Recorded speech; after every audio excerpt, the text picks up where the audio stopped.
E aí, pessoal, tudo bem? Olha eu aqui de novo. Vamos falar sobre polaridade das moléculas?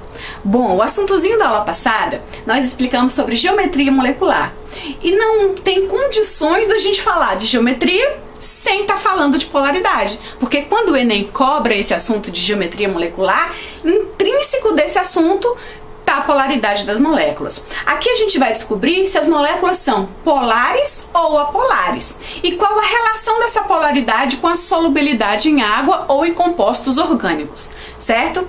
Pessoal, atenção, isso cai muito, tá bom? Então vamos para a aula de hoje. É uma aula simples também, rápida também, mas eu preciso um pouquinho da atenção de vocês. Vamos começar? Então eu costumo começar dando a entender para os meus alunos o que é um polo, né? Aí eu lembro lá da geografia que você já estudou, polo norte e polo sul, que são os polos para a Terra. São as extremidades do nosso planeta. O polo sul, o polo norte, a extremidade do hemisfério norte é o polo norte, a extremidade do hemisfério sul é o polo sul. Olha o que eu disse. Polo, então, é a extremidade. Com a molécula não é diferente. Polo vai ser a extremidade das moléculas. Quantas extremidades essa molécula tem? E isso vai depender da geometria molecular. Por isso que um assunto depende do outro. A gente já tem a geometria molecular na cabeça. Esse assunto já foi dado. E se você tem dúvida, volta lá no assunto de geometria molecular, certo? Mas se você está com geometria molecular fresquinha na cabeça, vamos partir para a polaridade das moléculas, ok? Para entender a polaridade das moléculas, a gente tem que relembrar um conceito que já foi trabalhado, chamado de eletronegatividade. Lembram o que é eletronegatividade? Nós estudamos esse assunto lá em propriedades periódicas e diz que o elemento eletronegativo é aquele que atrai elétron para si. Então ele é negativo porque ele gosta de carga negativa, certo? Contrário à eletronegatividade, nós temos uma outra propriedade chamada eletropositividade, que é aquela tendência de quem não gosta muito de elétrons e aí fica positivo por conta disso, porque ele quer doar elétrons, certo?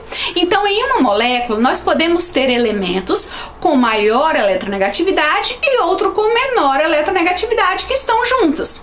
Mas em outras moléculas não. Os polos podem ter a mesma eletronegatividade, porque pode se tratar do mesmo elemento.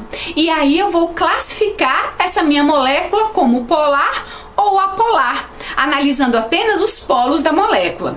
Não é simples? Vamos ver na prática como isso funciona, tá certo?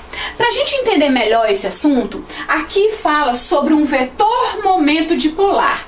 Que vetor é esse? É só uma setinha. Lembra de vetor de física? Não é tão complicado quanto o vetor de física, mas só para você entender melhor que se esse meu elemento do polo é mais eletronegativo, o meu vetor aponta para ele, certo? Se os vetores tiverem sinais que direcionam apenas para um polo, eu vou classificar essa molécula como sendo polar. Se esse meu vetor estiver direcionando para um lado e o outro vetor para outro, para lados opostos, essa minha molécula vai ser chamada de apolar. Tá difícil? Não é difícil não. Vamos ver aqui na prática para você ver que não é complicado e é bem tranquilo. Olha só, eu tenho moléculas F2. F2, quem é a molécula F2? É F ligado a F. A eletronegatividade de F é muito alta, mas ele está ligado com 1 igual a ele. Então olha só, F tem uma eletronegatividade alta, mas está ligado a outro F, que também tem eletronegatividade alta. Então acontece o quê? Ó, esse vetor sai daqui, ó, F aqui ligado a F aqui. Tem uma ligação entre eles. Esse vetor sai daqui direcionado a F. Esse vetor sai daqui direcionado a F. Tá vendo que as direções são opostas? Porque eles têm a mesma eletronegatividade. Agora, olha aqui, HF. Eu tenho H se ligado ao F. Quem é mais eletronegativo? É o hidrogênio ou é o flúor? Aí a gente vai lembrar que a eletronegatividade cresce da esquerda para a direita, de baixo para cima na tabela periódica. E o mais eletronegatividade de todos é o flúor. Aí você lembra daquele Foncli que a gente falou lá em aula de propriedade periódica? Foncli flúor, oxigênio, nitrogênio e cloro são os tops da eletronegatividade, certo? Então, o hidrogênio é menos eletronegativo que o flúor. Então, a eletronegatividade dele vai estar direcionada para o flúor. E o flúor vai estar direcionado para ele. Tá vendo que a setinha, que o vetor indica para o mesmo lado, para o mesmo momento dipolar? Por isso que essa molécula aqui é chamada de molécula polar, enquanto essa molécula aqui é chamada de molécula apolar. Então, lados opostos, apolar, lados, momento apontado para o mesmo lado, molécula polar. Deu para entender melhor? Então, atenção a esse conceito que tem aqui embaixo. Aqui fala que quanto maior a eletronegatividade, maior vai ser também a polarização dessas moléculas. O que eu quero dizer com isso? Quando eu tenho uma ligação covalente apolar, ou seja, as cargas são iguais, eu tenho negativo com negativo, positivo com positivo, eu digo então que o meu momento dipolar é nulo, ela não tem polarização. Mas quando eu tenho uma diferença de eletronegatividade aqui nessa molécula, mesmo ela sendo covalente, por exemplo, o HF que a gente viu é uma ligação covalente, certo? Então eu tenho aqui o H e o F. O F é mais eletronegativo. Então eu tenho aqui uma polarização. E quando eu tenho o último, uma ligação iônica, essa eletronegatividade ela é extrema. Ou seja, eu tenho um que gosta de dar e tem o outro que gosta de receber. Eu digo então que todo composto iônico, ele é chamado de composto polar. A polaridade dele é alta. Lembra que eu disse que tem muita relação entre polaridade das moléculas e geometria molecular? Olha só essa tabela. Aqui eu tenho as fórmulas moleculares, a geometria que essas moléculas têm, os vetores, que é aquele vetor dipolar que eu expliquei para vocês, que é aquela setinha que vai em direção ao mais eletronegativo. Tem também a descrição, se essa molécula é polar ou se essa molécula é apolar. Vamos analisar agora a geometria molecular com a polaridade, certo? Olha essa molécula aqui, H ligada ao Cl. Quem que é mais eletronegativo, o hidrogênio ou o cloro? O cloro, Von-Cli. Olha o cloro aparecendo, o hidrogênio não aparece. Então, para o cloro eu boto negativo, para o hidrogênio eu boto positivo. Então, a minha setinha vai do hidrogênio em relação ao cloro. Por isso, ela é classificada como uma molécula sendo polar, tá certo? CO2. Eu tenho o carbono como átomo central ligado a 2 oxigênios. Percebam, oxigênio de um lado, oxigênio do outro.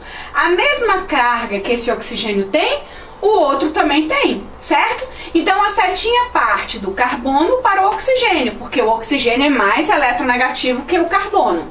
E a mesma coisa, ó, setinhas para lados opostos. Eu digo que a minha molécula é chamada de apolar. Outro exemplo, a água.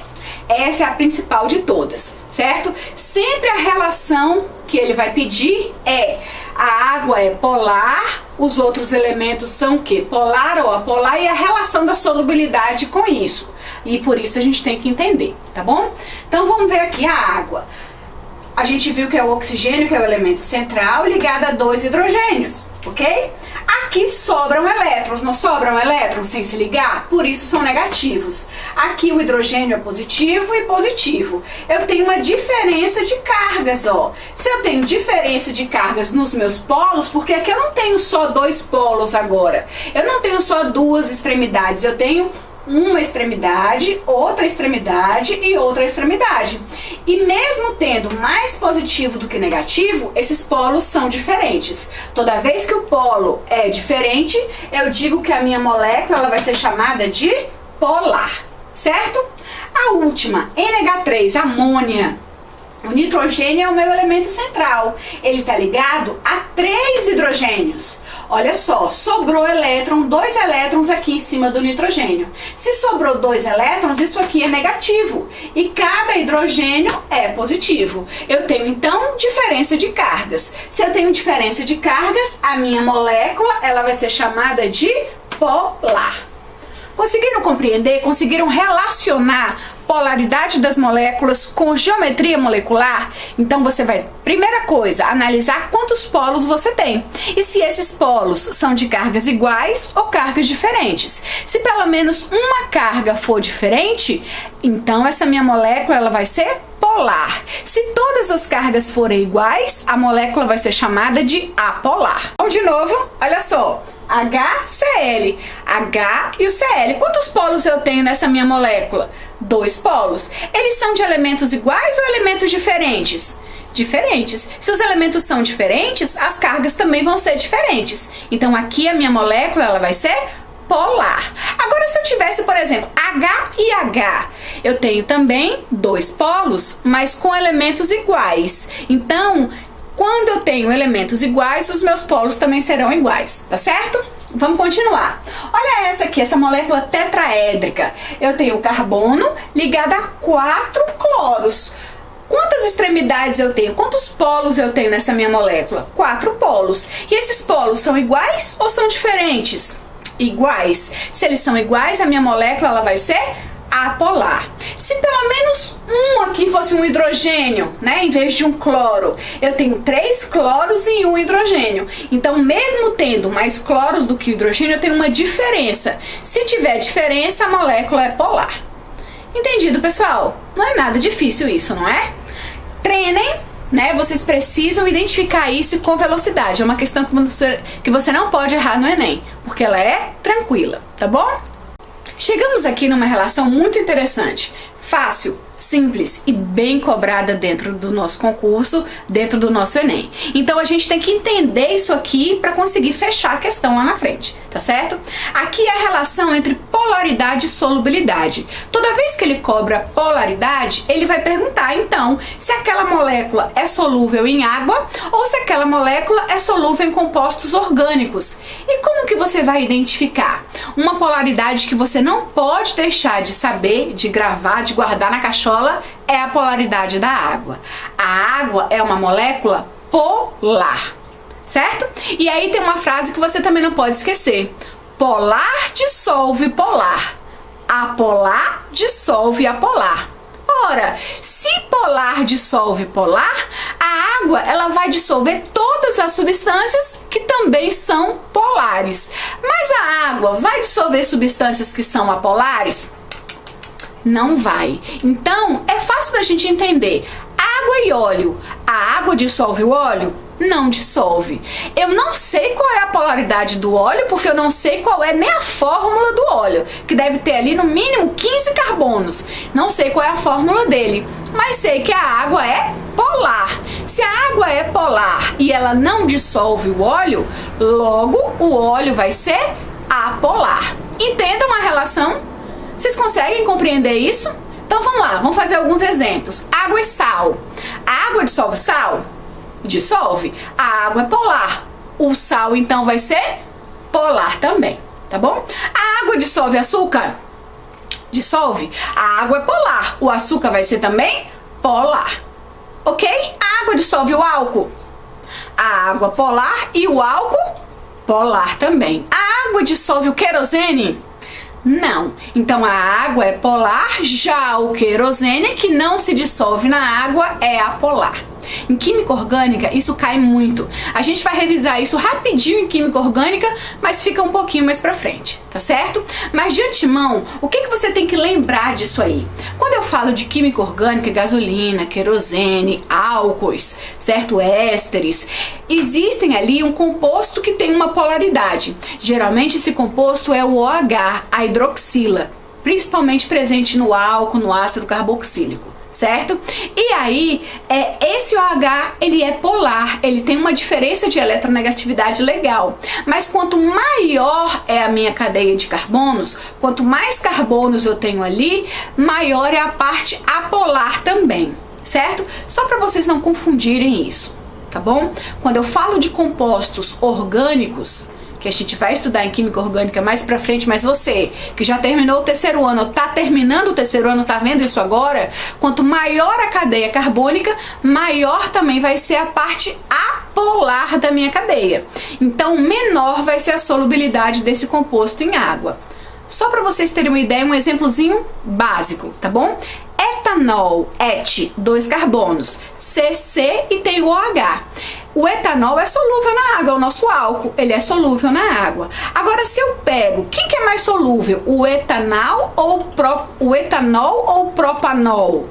Prop já tem 3 carbonos. Ou o butanol, 4 carbonos. Ou o nonanol, 9 carbonos. Então, toda vez que eu aumento a minha cadeia carbônica, eu estou diminuindo a solubilidade desse meu composto na água, porque eu estou aumentando a parte apolar dele.